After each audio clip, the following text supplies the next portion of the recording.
Hello everyone, welcome back to my channel Keerthi's kitchen. And ఇవాళ వచ్చేసరికి ధనియాల పౌడర్ ఎలా చేయాలో చూపించేస్తున్నాను. అండ్ ముందుగా అయితే నేను పావు కేజీ ధనియాల వరకు తీసుకొని ఒక బాండీలోకి ట్రాన్స్ఫర్ చేసుకొని దాంట్లోనే చెక్క, లవంగం, ఇలాచి ఇవన్నీ కూడా వేసేసుకొని బాగా ఫ్రై చేసేసుకున్నాను. మొత్తం కూడా గోల్డెన్ బ్రౌనిష్ కలర్ వచ్చేంత వరకు అయితే బాగా ఫ్రై చేసేసుకోవాలి. అండ్ ఫ్లేమ్ని కూడా మీడియం ఫ్లేమ్లో పెట్టుకొని అయితే మాడిపోకుండా మొత్తాన్ని కూడా ఫ్రై చేసుకోండి. ఫ్రై చేసుకున్న తర్వాత పక్కన పెట్టేసుకొని చల్లారనివ్వాలి.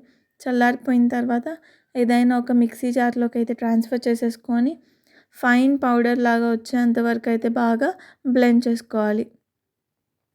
ఇలా ఈ కన్సిస్టెన్సీ వచ్చేలాగా అయితే బాగా బ్లెండ్ చేసేసుకొని ఏదైనా ఒక బాక్స్లో కానీ దేంట్లో అయినా స్టోర్ చేసేసుకోండి.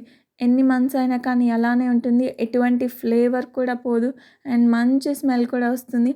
అండ్ చాలా సింపుల్గా ఇంట్లోనే మనం చేసేసుకోవచ్చు ధనియాల పౌడర్ని.